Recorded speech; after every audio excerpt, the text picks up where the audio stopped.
a lot of the rules that the Obama administration put into place, or regulations, or even just like kind of best practices, they're no longer happening. And so, I mean, and to be fair to the Trump administration, that's not to say that everything the Obama administration did was great, or that it wasn't maybe sometimes cumbersome, or maybe there wasn't a better way to do it. But I know that a lot of people that I've spoken to have been more alarmed at the speed with which the regulations are being rolled back. It is my delight to welcome Talia Buford. She covers disparities in environmental impacts for ProPublica. Previously, she was an environmental and labor reporter at the Center for Public Integrity, where her work focused mostly on wage theft and the EPA's lackluster enforcement of Title VI of the Civil Rights Act. She also covered energy for Politico Pro and started her career covering municipal and legal affairs for the Providence, Rhode Island Journal. She has a master's degree in the study of law from Georgetown University and a bachelor's degree in print journalism from Hampton University. Please join me in giving Talia a warm welcome. So I wondered if you could just plot for us a little bit the historical arc of environmental justice. Sure, I can. That's a very softball question to start me with. Let's see. So I guess environmental justice has always been around. It's always been something that people have been thinking about and talking about, but it probably came to the fore shortly after the toward the end of the civil rights movement. That was when in North Carolina there were a number of people who were protesting the disposal of waste in their community. And so that was kind of the catalyst that, or the people were Black. That's the other important thing here. So that was kind of the catalyst. And so after that, the name and the words environmental justice, environmental racism is often called sometimes, those kind of became a little bit more well known. The EPA eventually also started paying attention to it and saying, hey, you know, we need to have an office of environmental justice and things like that. And so that's kind of how things started. And it's waxed and waned over the years. It's been a little bit difficult to define because environmental justice can be so many things. In short, environmental justice is basically ensuring that people are not unduly burdened or targeted for certain pollution because of their race, income, class, things like that. And it also means that they have a say in what happens in their community. So that participation part and listening to the community is also a very big part of environmental justice. So anyway, so you have all these things kind of percolating out in the atmosphere. You have EPA starting to look at environmental justice, and in the I guess more recent history here. We've got, Title VI being added to the environmental justice kind of lexicon or the toolbox, I guess, and that was toward the end. When I say recent, it was still pretty far back. So you had Title VI, and then now we're here where we're just kind of figuring things out as we go along.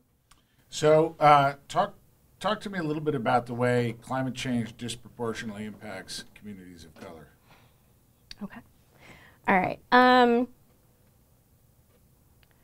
So we all live in the world. We're all going to be impacted by climate change. The issue is that there are certain people who, because of where they currently live, maybe you live near a coal plant, maybe you live in an undesirable part of town.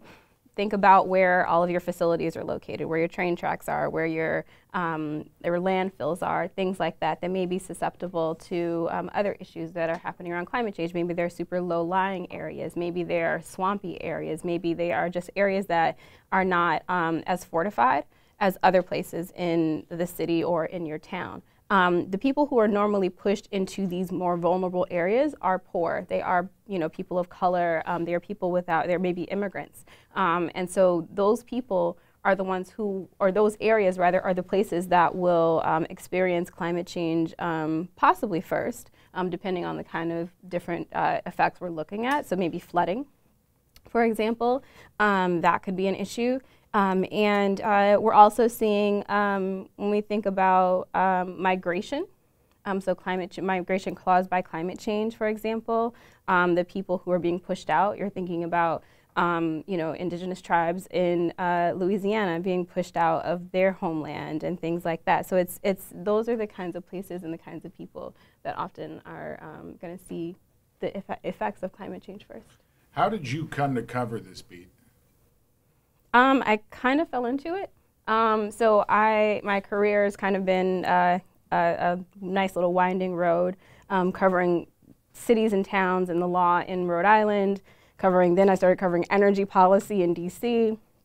And eventually I just was like, I wanted to cover people because I was working at a place that was mostly covering politics from the, kind of in the room sort of atmosphere.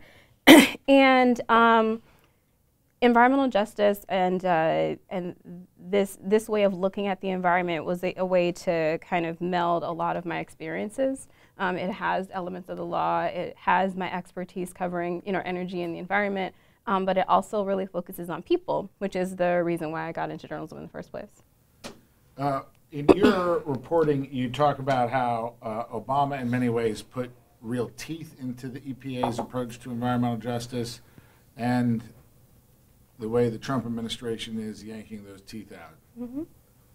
One of the things that shocked me most was, I guess, tell me if I have this wrong, that you wrote about how the Trump administration has forbidden companies from compensating communities in indirect ways. One of the examples you gave is of Harley Davidson had done some terrible polluting in a community, and the plan had been, part of the settlement was that they were going to install new, cleaner stoves and heating in people's homes. Mm-hmm. But because that was that wasn't directly related to their original pollution, that the EPA has voided that, said you can't do that. Mm-hmm. I was just so surprised that the EPA would actually tell a company you cannot take an action. Well, so to be clear, that wasn't the EPA doing that. That was the Attorney General. So the Attorney General said that you can't have these consent decrees because they're the ones who kind of say, here's how you can use these legal tools. And so if you think about like a big environmental issue, like let's call the BP oil spill, for example, and all of the remediation that happened after that, it wasn't just, okay, let's take the anything that actually takes the oil out of the water. That's what will be covered now by consent decrees. Instead, at the time, what the government did is they said, okay, let's use this to build up these wetland areas. Let's use it to, restore these animal habitats. Let's use it to fix all the things that are around this ecosystem and not just directly related to the actual spill. And that was how consent decrees were often used before, to kind of say, beyond just fixing the problem that you created, let's also try to make this area a little bit better, or let's kind of help fortify it in some way. And that is not something that is being allowed anymore. And how would you characterize the change from the Obama, the Trump administration's approach to environmental justice? How would I characterize it? It's definitely a walking back. As I'm sure most of you have read, Scott Pruitt, who is the EPA administrator, has been very effective in his mandate to roll back a lot of environmental protections. And a lot of the rules that the Obama administration put into place, or regulations, or even just like kind of best practices, they're no longer happening. And so, I mean, and to be fair to the Trump administration, that's not to say that everything the Obama administration did was great. Or that it wasn't maybe sometimes cumbersome, or maybe there wasn't a better way to do it. But I know that a lot of people that I've spoken to have been more alarmed at the speed with which the regulations are being rolled back and the lack of evidence for rolling those things back, whereas EPA is a very slow-moving bureaucracy that takes years and years and years to study something, often before producing a rule. They're very, very alarmed that it's being rolled back in, a year, or months at this point. What's been the most challenging story you've ever worked on? Challenging in what way? I don't know, you tell me. We'll cast a broad net. We'll cast a broad net. The most challenging story. Geez, I don't know. I think that a lot of different stories are challenging in different ways. I mean, there was a story I wrote at CPI that was challenging just because the data we were working with were just so horribly screwed up. And so it took a long time for us to wade through that. There have also been, you know, I mean, there were times when I was in Rhode Island where I had to, you know, go to somebody's house and, you know, their kid had just died, and I had to figure out how to talk to them and how to, you know, hopefully get them to talk to me, and that's different. That's difficult in another way. I think in terms of the work that I do now, I wouldn't say that there's necessarily one story that's been necessarily like challenging, but it's, and not that they're easy, but I think that more so what I struggle with or what I grapple with is making sure that I have the right framing for stories, because it's so easy to kind of use shorthand and say that because this community is Black, or because this community is X, or because this community is Y, and have that be the only causation. That sometimes it's easy to get a little lazy and not say, all right, here, yes, this community happens to be Black. Let's actually walk through all of the different, you know, governmental decisions or the other decisions that were made that actually made this, as opposed to saying, oh, well, of course this community is, you know, low income or whatever, and kind of building and having those biases built in. Basically, you have to always dismantle your own biases every time you start to write a story about this stuff. But I can see that being complicated because institutional racism clearly plays a part in environmental degradation. Absolutely. Pollution. But you're also saying that the causes are complicated. Yeah, I mean, that's the thing. I think it's very easy to say, you know, that it's one thing when it's 10 things, and you have to kind of parse out and say, okay, well, what can I actually point to here that makes sense? And sometimes even just following those lines is complicated enough. Tell me more about what you mean by that. All right, so let's see here. I'm trying to think of an example.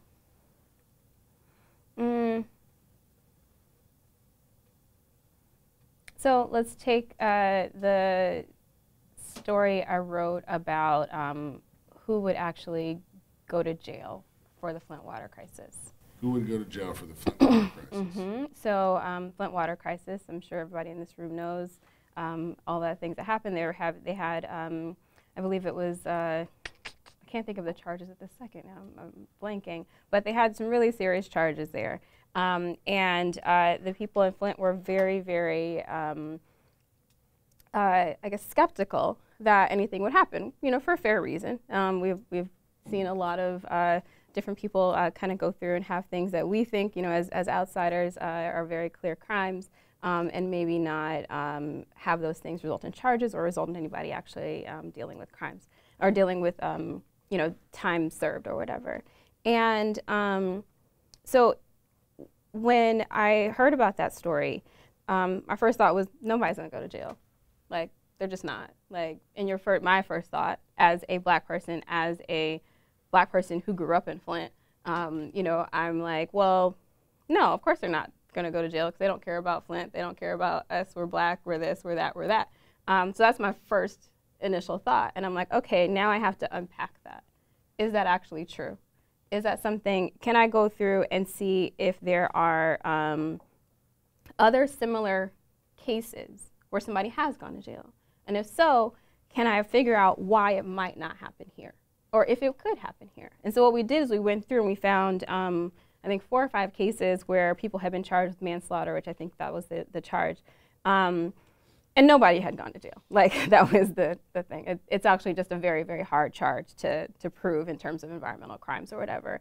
And so I guess when I say that you have to unpack that, it would have been very easy for me to just not write that story, to be like, oh, well, no, of course nobody's gonna go to jail. Like, because cynical journalists, we do that all the time. We're just like, oh, well, of course we're not gonna do that. Like, why would they do that, you know, or whatever.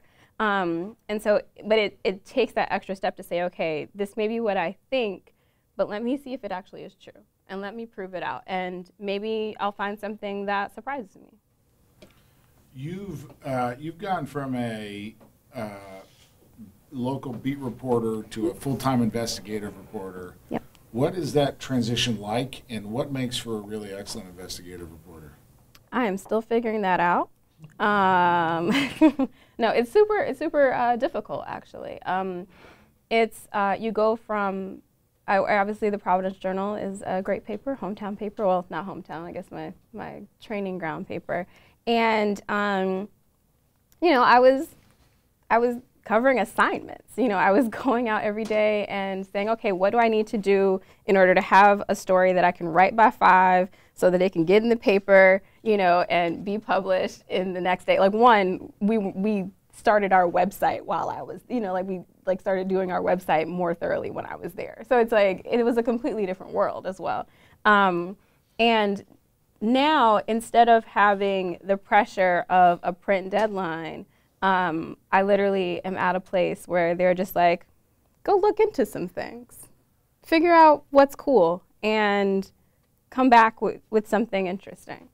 There is no quota, there is no deadline, which is both amazing and terrifying at the same time, because you know, as a daily reporter, you always wish you had more days, you always wish you had more hours, you wish you had more time to make that extra call, to do whatever. And now it's like, I have all the time. And I'm like, okay, what am I gonna do with it? And so, you know, there's a lot of pressure that I think most reporters end up putting on themselves. My bosses are great. They're not, like, you know, chasing me down or anything. But I think that if you're a journalist, you want to do good work, and you want to do work that matters, and you want to do work that that resonates with people. And especially if you have the time and the luxury that a lot of other people don't, you kind of say, okay, I have a responsibility to do something with that time. And so it's really difficult. But the other part of your question was, what makes a really good investigative reporter? I think the same stuff that makes a really good regular reporter. Like, we're all reporters. It's just a matter of, like, how long you take to write a story, and, you know, how many thousands of words you end up writing out of it. What makes for a good reporter then? Oh, God.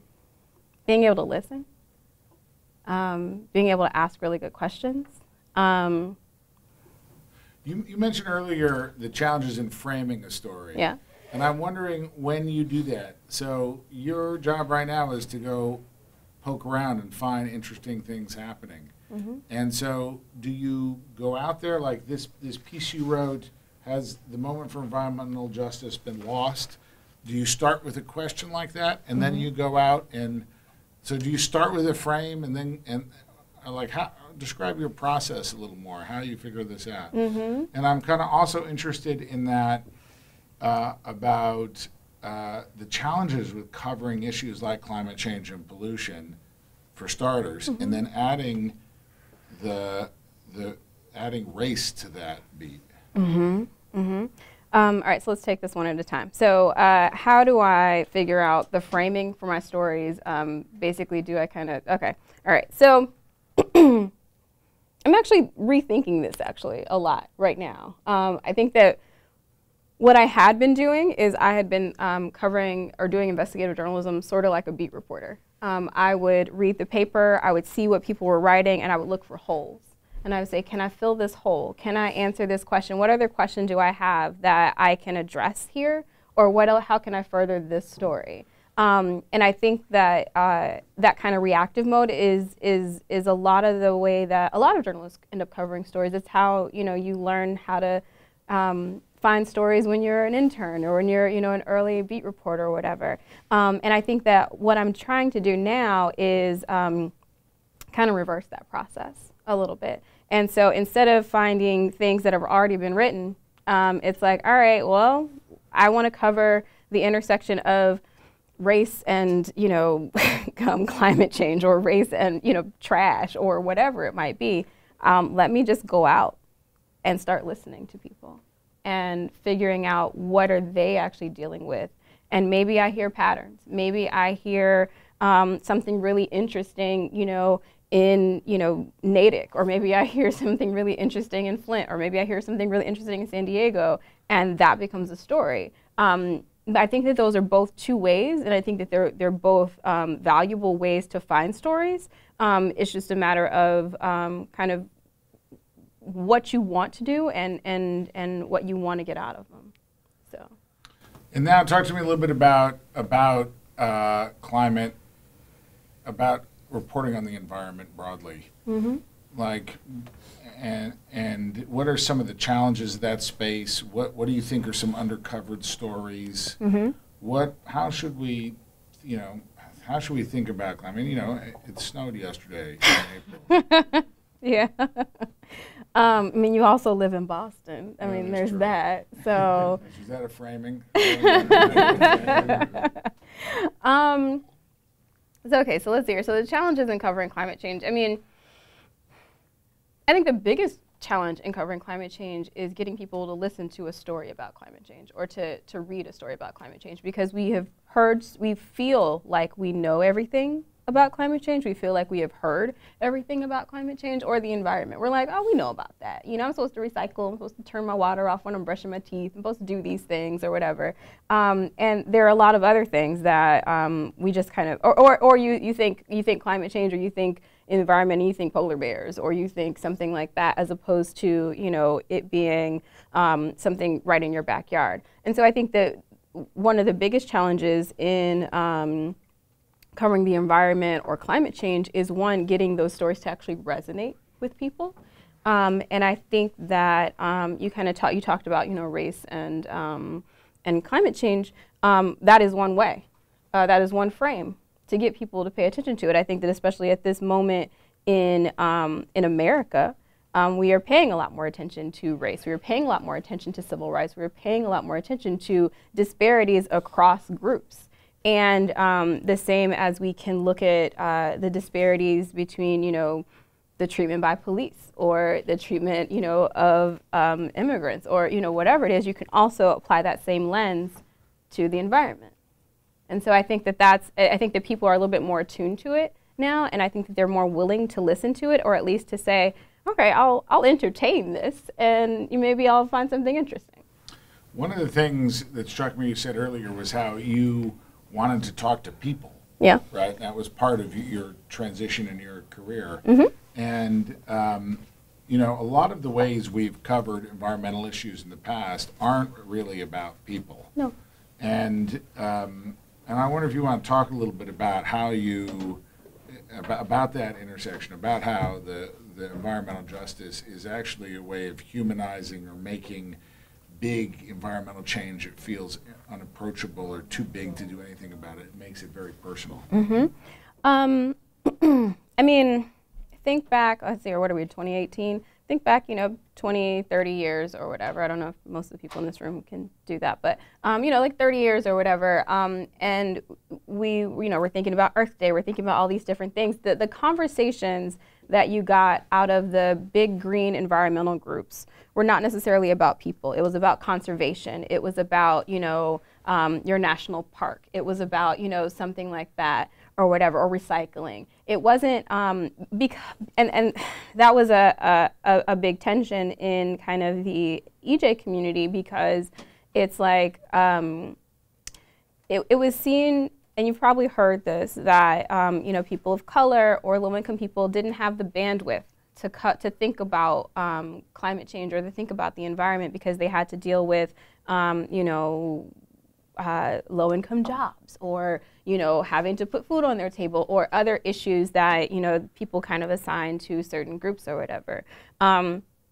What I think you're seeing now is that people are connecting all of those things. You're saying, okay, you know what, if we're going to talk about parks, let's not just talk about, you know, people who can go out to Yosemite or to wherever. Let's talk about, you know, having access to green space in urban communities, in places that, you know, like Harlem, or places, you know, in places that you wouldn't necessarily think should, you know, would be green spaces or whatever, and kind of what that does to a community. because that is also an issue, a climate change issue. I mean, in terms of how much green space and how much green cover you have and the way that you build the physical community changes how people actually experience climate change. I mean, if you think about, like, you know, urban heat island effect and things like that or whatever.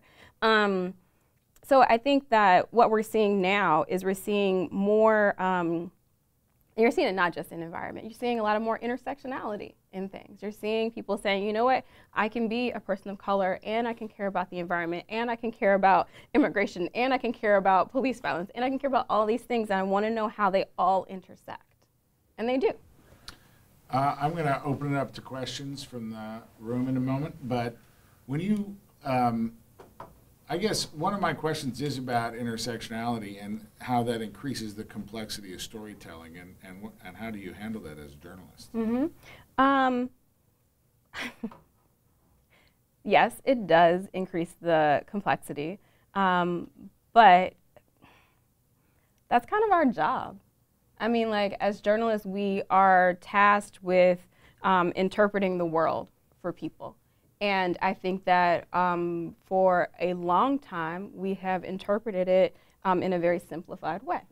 I think that's done a disservice to our profession. I think it's done a disservice to our readers.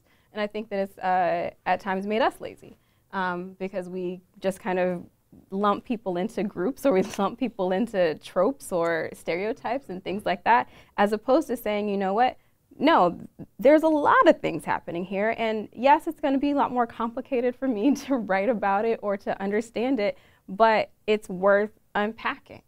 And it's worth saying, okay, here's actually what's happening, and giving your readers actually that information that they need to better understand their neighbors and their world, the world around them. So, we have questions from the room. I'll keep going. Joe. So just following up on that, I think it's wonderful that you're pursuing what you're calling intersectionality, the complexity and the multidimensionality of issues. We are also at a moment in time when more and more news is transferred in very small packets. Mm-hmm. The whole movement towards social media. How do you tell very complex stories in very small packets? Mm-hmm. Well, my colleagues at ProPublica are doing a lot of great work around that. If you guys follow our social media, it's ProPublica. I mean, at ProPublica on Twitter and on Instagram. They figure out ways to do maybe a thread, you know, and it'll be, you know, maybe 15, 20 tweets long, but it's like when you can engage people in some sort of way, or maybe you take one bite of your story and you do a small video for Instagram or whatever to get people in. And no, to be fair, we write very long stories. We write very long stories. People don't read that. And that's fine. You know what the issue is, that everyone, that's not true. People do read it. Everyone does not read them. And so what we're trying to do is we say, okay, you know what? There's going to be someone who is not going to read 5,000 words, who's not going to read 10,000 words, and that's completely fine. Maybe they read our tweets and they're like, all right, I'll read the first 1,000 words. Hopefully we've written it well enough that they want to finish reading it. Maybe not. I mean, it takes a long time. But so you try to figure out, okay, how can I engage with people on different mediums, in different, basically like chunks, to say, okay, well, if you don't read this whole thing, here's at least this package where you can see everything, you can get the gist of what we're talking about here. And maybe you'll read the story, maybe you won't, but you still get the information. And so it's really about adapting and figuring out how best to deliver the content to the reader or to the viewer. Sarah? 2 years ago, you wrote a really powerful piece for the Center for Public Integrity on, which really, it was about the Flint crisis, water crisis, but it was really a commentary, I felt, on the divide or disconnect between national media and local reporting. You were talking about being a Flint native who, by the time that story broke, was really immersed mostly in national level news, and a sense of sort of disconnect with the news on the ground of your own community where your family still resided. And I thought it was, you know, made a lot of beautiful and wise statements about the ways that we need to heal that division in just, I guess, the news strata. I'm wondering, as someone who covers environmental justice, what your advice would be, and also as someone who has the wisdom of a local beat reporter in Rhode Island and Providence, what would your advice to local news outlets be in covering the issues that you care about when their resources have been so decimated that they certainly can't assign someone to cover that beat exclusively? I think my advice would be less to the reporters and the owners of the newspaper and more to the citizens who read and who rely on that newspaper is to subscribe. The reason that newsrooms are shrinking is because no one wants to pay for their news anymore. And so, you know, if you want that quality coverage, if you want someone who is going to be sitting through your local city council meeting and interpreting it for you, if you want someone to kind of sit there and to have the time to do that kind of intersectionality kind of reporting, you got to pay for it. And that's not to say that, you know, all of the companies are great actors and, you know, that they're investing as they should. But I think that there has to also be a willingness to pay for what you want. So yeah, that's one. And then two, I think in terms of actually in the newsroom, and again, I have not been in a local newsroom in many years, so I'm kind of probably speaking a little out of turn because I know that they have a lot of different issues just kind of, you know, weighing on them. But I think that there might have to be a reckoning in saying, okay, well, we can't cover everything. If you guys aren't willing to pay for everything, then maybe we cannot cover every council meeting, every, you know, sporting event, every whatever. And we have to pick and choose, and we have to figure out what is actually important. And I know that they are doing that on a lot of different levels. I think that they might have to do it even more, which would make y'all even more mad and make you not subscribe, so it's just a horrible, vicious cycle. But so yes, I mean, my thing is y'all got to subscribe. Pay for it. I'm curious, in your reporting, if you could, what do you feel is sort of the great one or more, if there's more, sort of untold emergencies as it pertains to the mistakes we're making environmentally right now? And I'm curious too about those things that you see as being the great crisis, either discovered and reported on or unreported on, and then as they relate to our ability to actually have some impact on them, either whether that's like procedural, something that the government could do, or behavioral, something that citizens could do. Like, what are we missing? Okay. I don't know. Let's see here. So I think what's interesting about environmental coverage is that when something happens, like a Flint water crisis, what we as journalists do is we go out and we find every other Flint water crisis. We go out and find everybody else that has lead in their water, which is valuable, super, super valuable. But we kind of have that same pack mentality in a lot of ways. I think that beyond, I mean, let's just take, you know, water, for example. Beyond just lead, there are issues with just kind of what's in your water generally. Like, there's a lot of chemicals that are constituents and contaminants that the EPA doesn't have plans to regulate, but doesn't have time or hasn't gotten around to, that they've said, hey, this might be an issue, but they haven't done it because of any number of different issues or whatever. But what we think about is we go and we find who has the highest lead levels or whatever. And it's like, these are actually things that EPA said they might need to look into, and they haven't. Maybe we should figure out why. Maybe we should figure out what the levels of those things are in our water. I think, so I think that's an interesting thing. I think I am very interested right now, and this is maybe not a big crisis, but I'm very interested in like urban planning and how we build our cities and how we rebuild our cities. And Why? Why am I interested in that? Because it's where you live. It's where you live. It's how you live. And there are so many different things that are tied up into planning decisions. Even if you think about Houston after Harvey and the areas that got flooded or whatever, where you decide to rebuild, who is allowed to build in certain places, the money that we put to fortify certain neighborhoods versus others, like those are all decisions that have the potential to have inherent biases in them. But right now we're just kind of like trusting that, okay, well, you know what, this is the city plan. We've gone through this process. And it's like, all right, well then why? Who? What are we talking about here?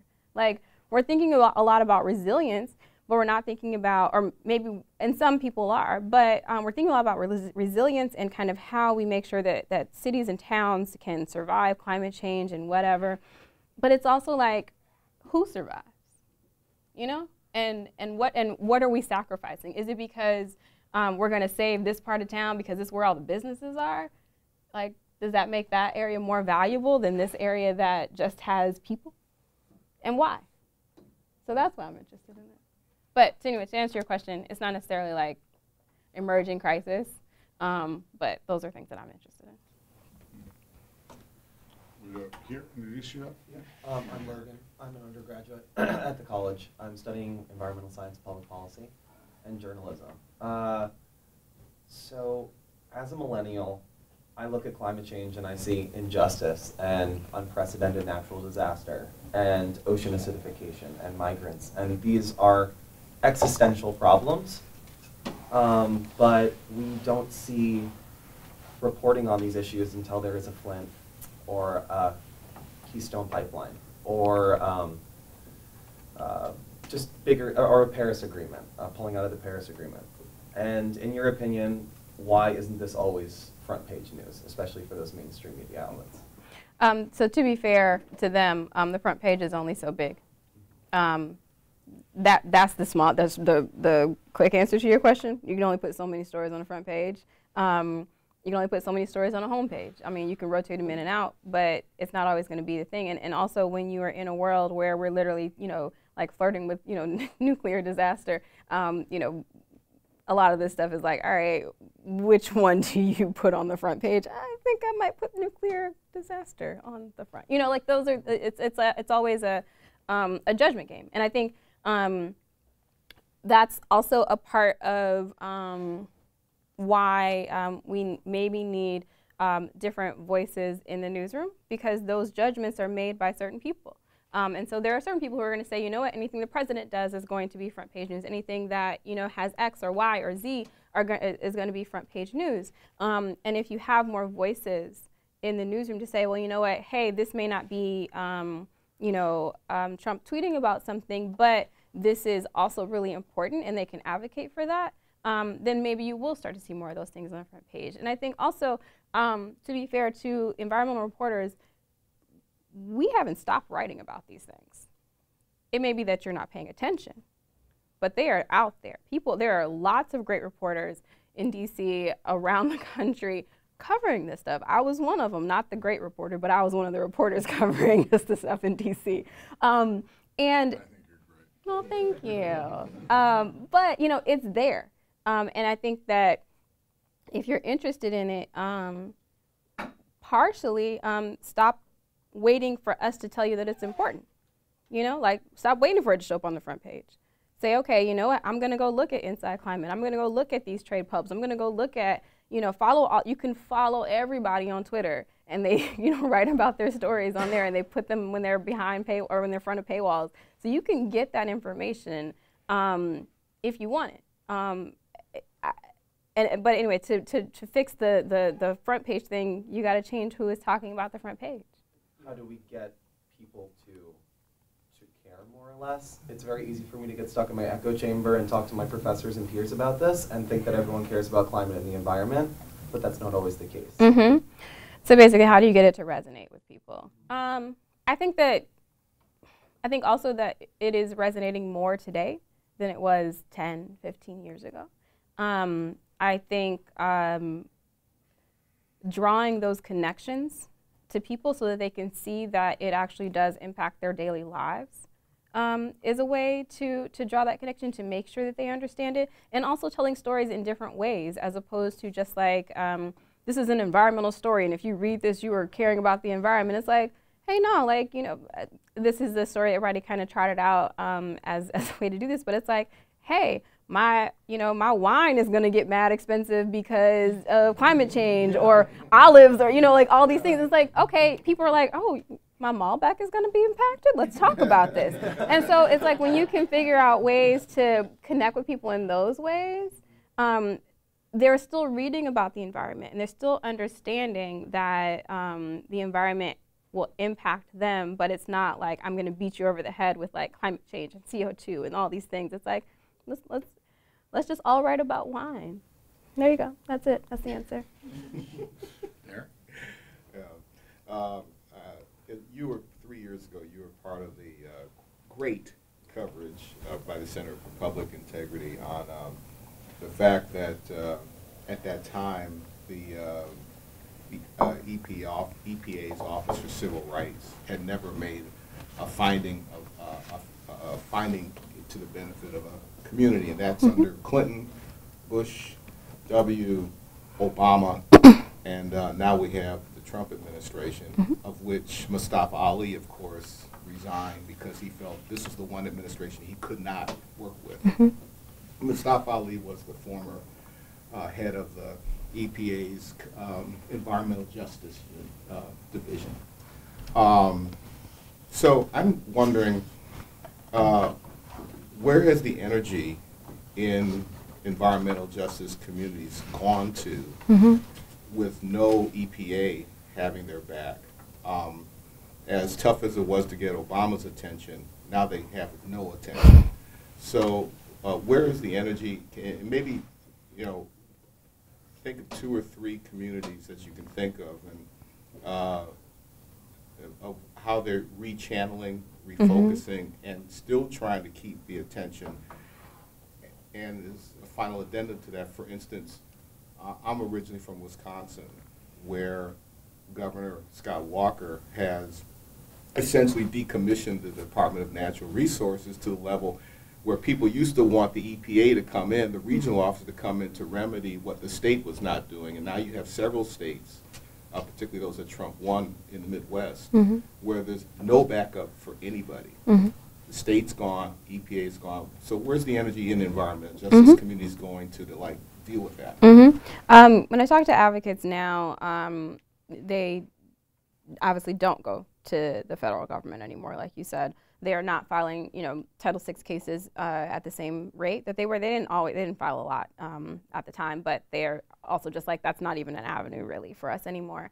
But where they are saying is they're saying, okay, well, if we can't get this through to the federal EPA, then let's go the local route. Everyone that I talk to is saying, we don't even think about federal government. We're thinking about our state, our county, our city. We're thinking about our local zoning. We're thinking about what rules we can figure out to have, you know, California, you know, fix something, or, you know, they're really focusing on their own backyards, which in some aspects is great, because that's, you know, that's where a lot of the experimentation comes from. That's where you can have a little more flexibility in terms of regulations, as opposed to like trying to get federal regulations to move.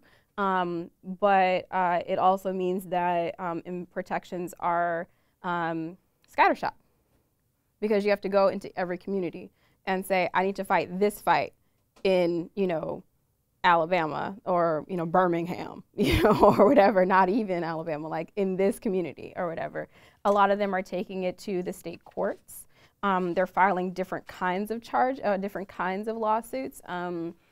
Like they're maybe saying, all right, let's take this environmental issue, and can we use the Fair Housing Act, or can we use some other tool as opposed to Title VI to try to get people or try to get the outcome that we want instead of relying on the EPA. So a lot of the attention is focused locally, and also a lot of the attention is focused, or the energy is focused within the community.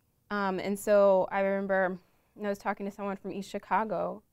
They were saying, all right, well, we are doing trainings on how to test your own water for lead. You know, they're not waiting for the EPA to come in and to make sure that their water is safe. They're like, we're going to test it ourselves because we are the only people we can rely on. So I think you're seeing a lot more of that happening, a lot more citizen science, a lot more citizen engagement, and a lot more advocacy on at the state level in terms of state regulations and at the very, very local level. I love the fact that you just ended with Chicago because it ties into my next question. I'm from Chicago as well, and my question was going to be, we talked about earlier how we know there are certain communities of color who are going to be, disproportionately affected by environmental issues, and the community is already dealing with social justice issues and all kinds of income inequality, whatever it is that may be. My question now is, how do you think, if you had or know of the involvement in that particular case, how was that community able to be, I guess, appealed to start their own advocacy from the, from the inside out versus just, we know, yes, there'll be advocacy from the outside in, but we also know if you don't make enough noise and if you don't, make enough of a ruckus, politics won't, take you that seriously. So the question is, how do you appeal to a group of people who already feel like they already have so many other things to worry about?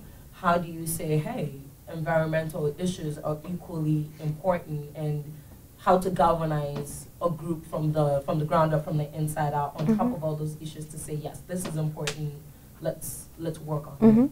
Sure. So I'm not an advocate. Let's be very clear. I'm not an advocate. But I think what I have seen is that it's not presented as an environmental issue. Like in East Chicago, it was, let's look at your water. Let's look at, what you're living in. You're living on top of a Superfund site. Let's look at these things. And so, if you are dealing, it's much easier to say, you know what, I think something might be wrong with your water, than to say, hey, let's talk about environmental issues. And so as opposed to making it this bigger general thing, bring it down to the concrete and say, this is the issue that we're looking at. Let's just make sure that you have clean water. Nobody's gonna say, no, I'm straight on that, Like, nobody's gonna do that. So I think if anything, just making sure, to me, it seems like the people who have been most effective have been able to really connect and say, this is a very specific issue. Let's just make sure you're okay. And if you're not, then let's figure out how to make you okay. And that's what you saw like in places like East Chicago and giving people the tools to basically to help themselves when in the face of maybe a lack of attention from state or local enforcement. I'm a Neiman Fellow here at Harvard and an environment supporter in South Africa, and building on your thing about you saying you're not an advocate, one of the big debates we have now beat is the difference between environmental journalism and advocacy, environment advocacy or activism. And it always seems to be a thing where white reporters can be journalists, and if you're a black reporter, people brand you as an activist, right? Especially when you're dealing with people and issues of environment and inequality. And does that happen to you a lot? And also, where do you feel you fall? Like, what's your narrative around journalism versus activism? Well, my narrative is that I'm a journalist. That is the period. I am a journalist. I am at an organization that allows me to do stories with moral force, and I don't take that lightly. So it's not that we have an agenda. It is, I think that as people in the world, we understand that there are some things that are not okay. and there are some things that people are doing or that have existed for a long time that deserve more scrutiny. And I think that is what I do. I'm not an advocate. To me, there is no spectrum. I'm a journalist. So I don't know if that answers your question or not. Yeah, I mean, journalism holds power accountable. So accountability is part of journalism. Yeah. Advocacy isn't. No. But what about, do you feel like white and black reporters are treated differently on that front? Do you feel like different assumptions are made about agendas? I don't know, you tell me. Do you think, if I was a white reporter, would you feel like I was maybe more advocacy or that I cared more about these issues because I come from a black community? Like, well, I don't know. Like, I've been black my whole life, so I don't know, like, kind of how. But I mean, in terms of your experience of newsrooms and also your experience of how your work is received, do you think there's do you observe any changes or differences? I mean, so I understand the question you're trying to ask me. I think my issue is that how you experience me isn't something that I concern myself with as a reader. Sure. Well, and so what I'll say is, so when people maybe in the comments or if they try to attack you, like, oh, this is a girl from Flint and she only cares about these things because she's black, because this, because whatever, I'm like, all right, look at the reporting. Where in the reporting does it matter that I'm from Flint, that I'm black, that I'm this, that I'm that? Because what I've pointed out to you, the proof that I've given you, is that something is messed up here. And so whether or not people decide to focus on my race or my gender or what they think is my ideology, what I try to do is to say, look at the work. And if you can find some sort of bias in the work, cool, let's talk about it. You won't, but we can talk about it if you think you have, Yeah. Does that answer your question? Yeah. Any other questions? I have a closing question for you, which is Van Newkirk had this video, "Environmental Racism is the New Jim Crow," and I just wonder what you think about that argument, and how does that inform your own thinking about your reporting?